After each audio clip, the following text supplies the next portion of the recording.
Wait Till Helen Comes, a Ghost Story by Mary Downing-Han.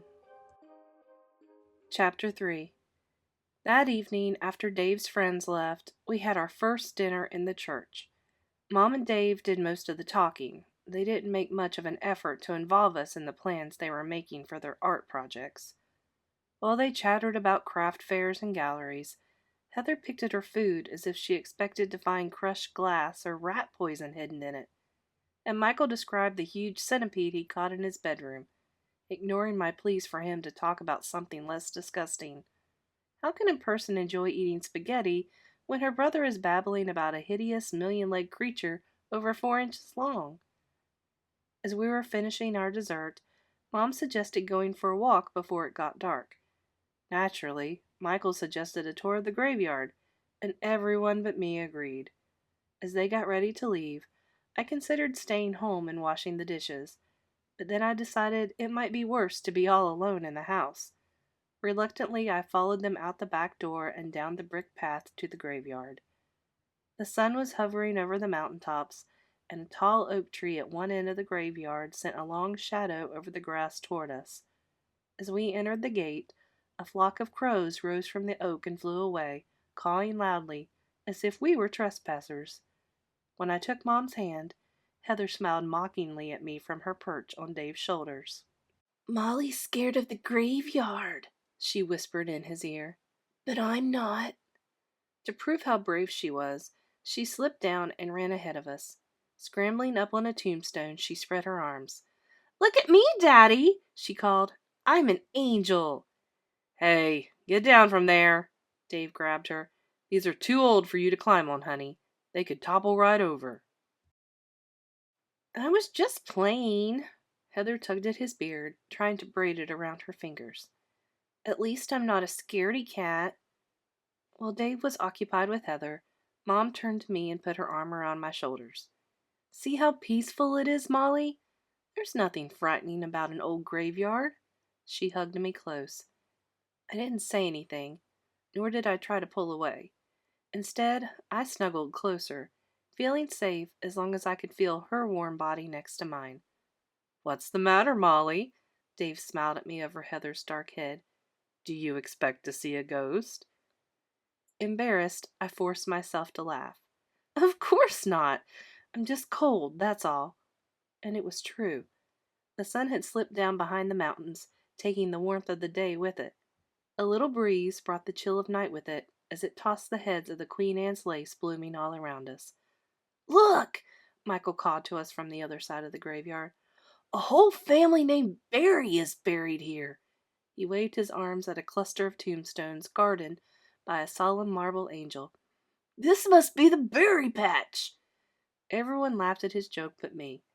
It didn't seem right to call out the names of dead people, especially if you were laughing. Uneasily, I followed Mom toward an angel, but I wanted very badly to go back to the church.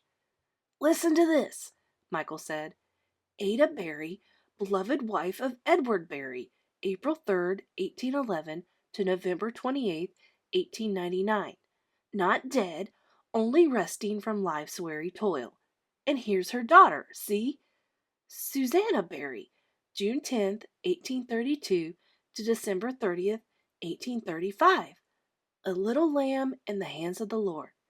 And over here—" "Oh, stop, Michael, stop." Mom pulled him away from the tombstones of another Barry child. "That's too sad. Don't read any more." "I thought this was such a peaceful place," I murmured. "Well, it is."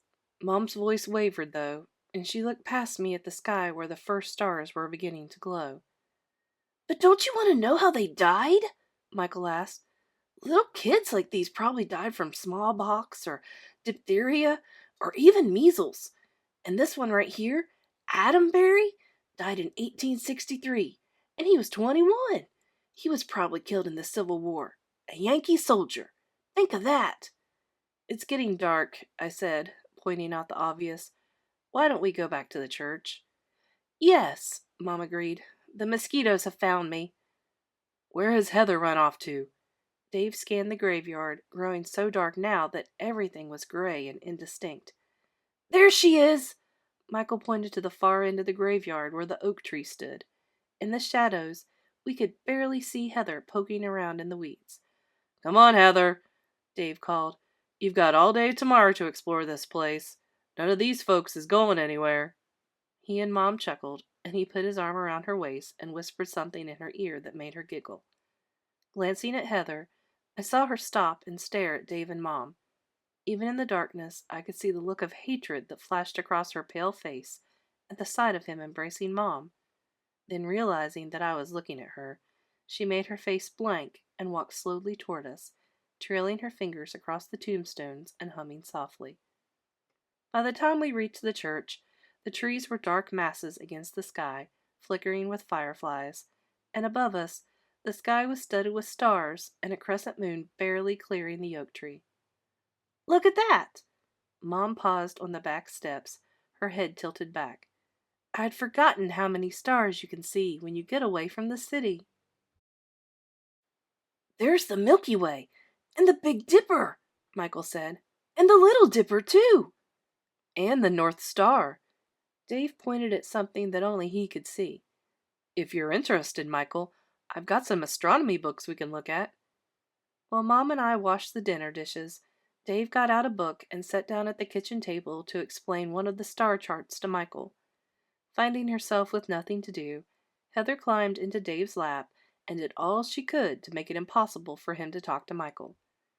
"I'm sleepy, Daddy," she whispered. "I want you to put me to bed." "Is your room all ready?" Dave asked. "Yes, but I don't want to sleep there." She peeked at me, then tugged at Dave's beard. "Why not, honey?" he said, gently freeing his beard. "Because of her." Heather looked at me again and snuggled closer to Dave. "I don't want to sleep with her." Mom and Dave looked at each other and sighed as if they'd been expecting something of this sort.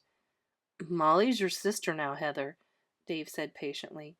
"Sisters always share." Heather stuck out her lip and managed to squeeze a few tears out of her big sad eyes. "She's mean to me."